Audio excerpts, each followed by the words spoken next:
Picture this. The lights flicker once, then vanish. The hum of your fridge dies, the street outside plunges into darkness, and your Wi-Fi, gone. In that split second, your brain does what it's been conditioned to do. It whispers, relax, it's just temporary. The power will be back soon, but that tiny moment of comfort, it's the deadliest mistake you could make. Not the storm, not the cyber attack, not the ice storm snapping power lines. Your own instincts could be the thing that kills you. Because every major blackout in history has proven one terrifying truth. The real disaster doesn't start when the power goes out.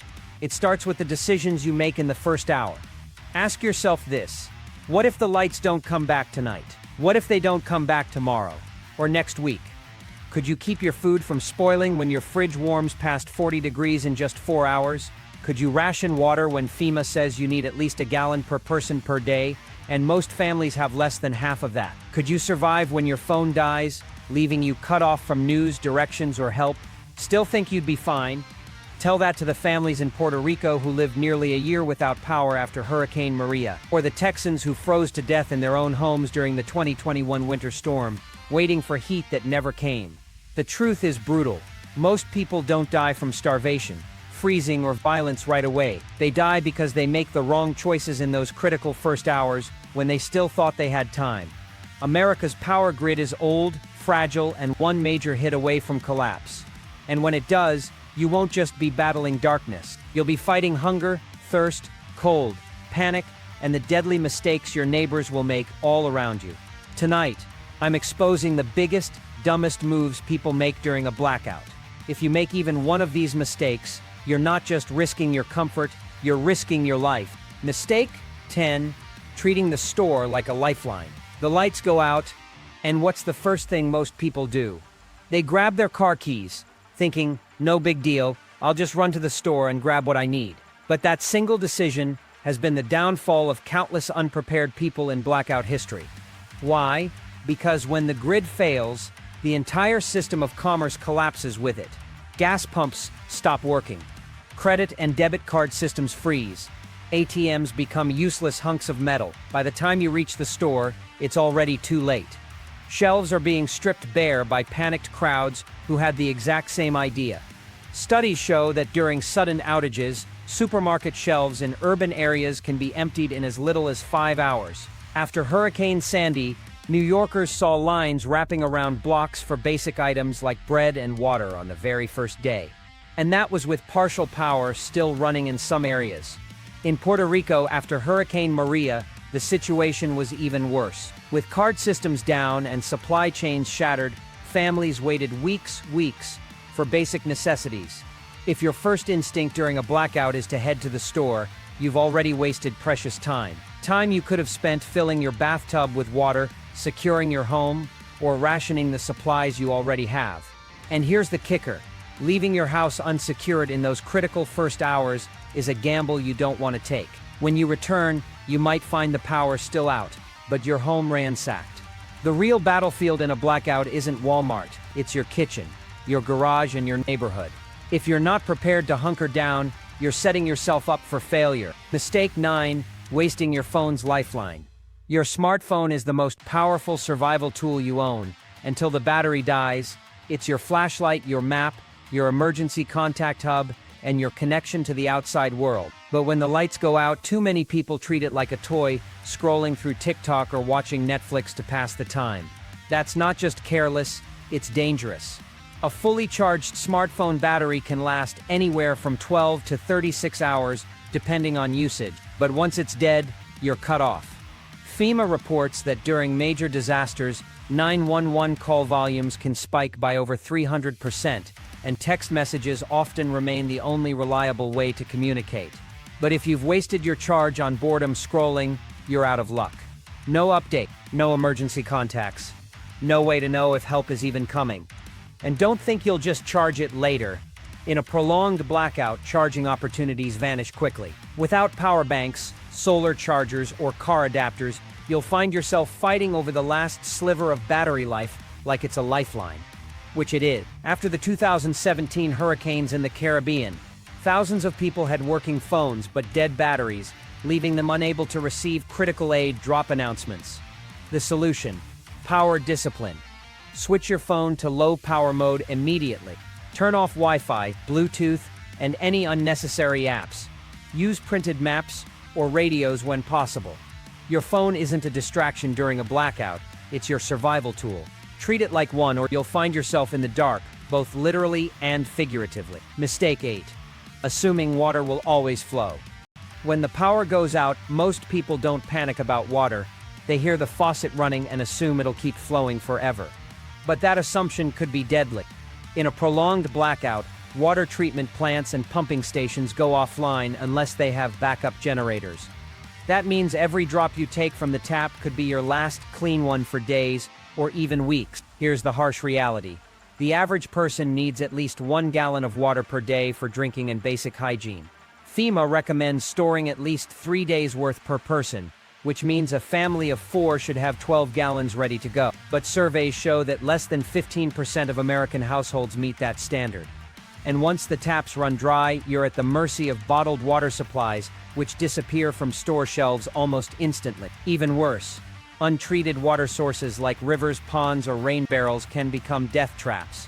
The CDC warns that waterborne illnesses like Giardia and cryptosporidium spike dramatically in disaster zones. After the 2010 earthquake in Haiti, cholera tore through communities where clean water access had vanished, killing thousands.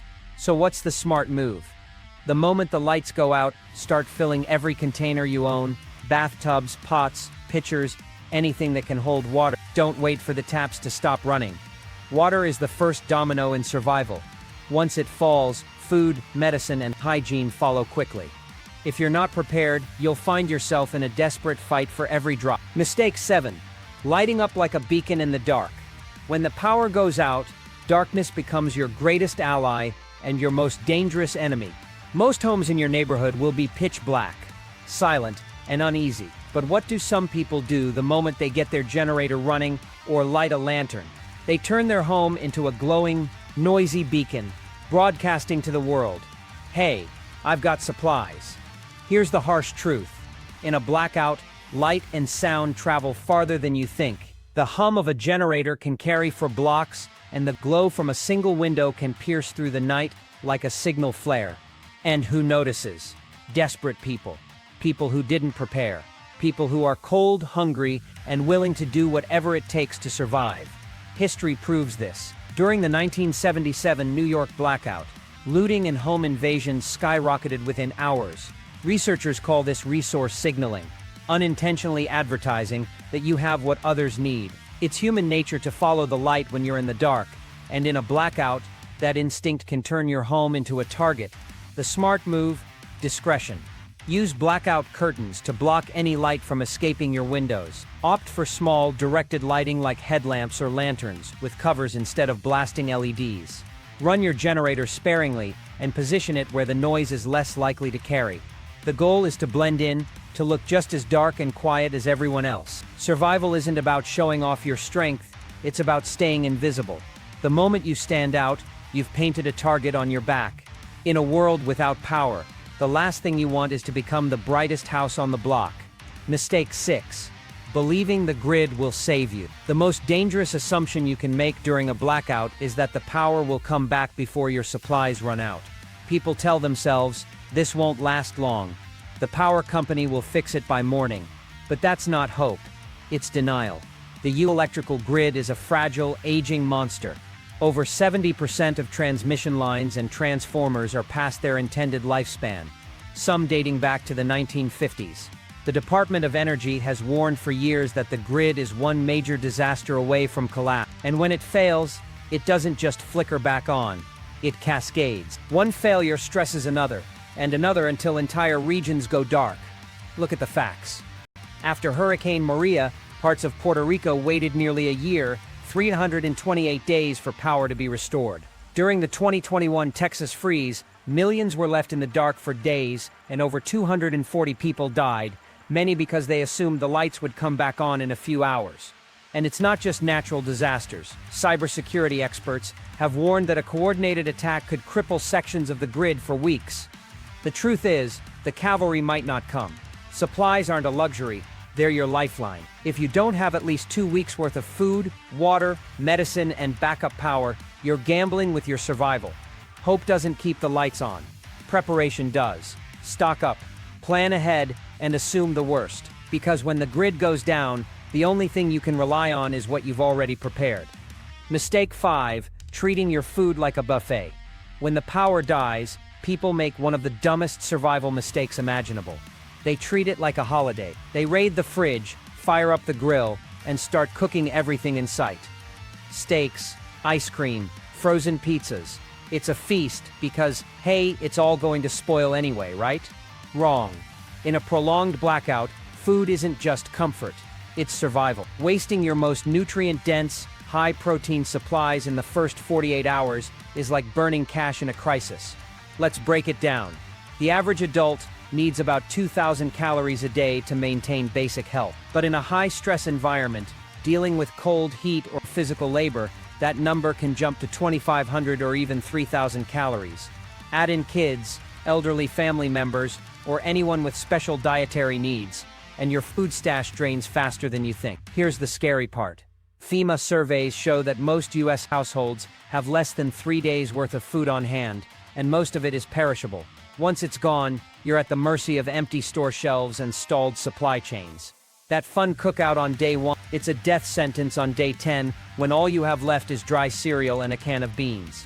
The smart move is food discipline. Use perishables carefully, but don't gorge. Save calorie-dense, shelf-stable items like rice, beans, pasta, and peanut butter for the long haul. Ration your portions and think strategically. This isn't a feast, it's a siege. In a blackout, the battlefield is your stomach, and the only way to win is to make every calorie count. Mistake 4, turning your home into a biohazard. Here's a nightmare scenario no one wants to imagine. Your home, once a safe haven, becomes a breeding ground for disease. The mistake? Ignoring sanitation. When the grid fails, so does the water pressure that flushes your toilet. But most people keep using it, flushing until the tank is empty or the pipes back up. What happens next? Your bathroom turns into a cesspool, and your home becomes a biohazard zone. This isn't just gross, it's deadly. After the 2010 Haiti earthquake, over 800,000 people contracted cholera because waste-contaminated water sources. Even in the U.S., during Hurricane Katrina, New Orleans saw outbreaks of E. coli, staph infections, and norovirus in shelters, where toilets overflowed and trash piled up in the heat. And it's not just human waste. A family of 4 generates 20 to 25 pounds of trash per week. In a prolonged blackout, garbage trucks stop running, and trash piles up on curbs, creating a public health crisis. Rats, flies, and bacteria thrive, turning your neighborhood into a ticking time bomb. The solution? Immediate sanitation discipline. Line your toilet with heavy-duty trash bags or use a bucket with absorbent material like kitty litter or sawdust.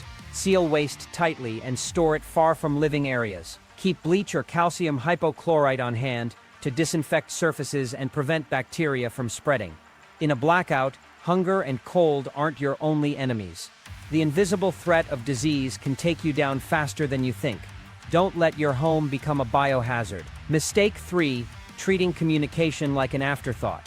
When the power goes out, most people assume there's nothing they can do but wait. They go radio silent, thinking, I'll just sit tight until the lights come back. But in a blackout, information isn't optional. It's survival. Here's the reality.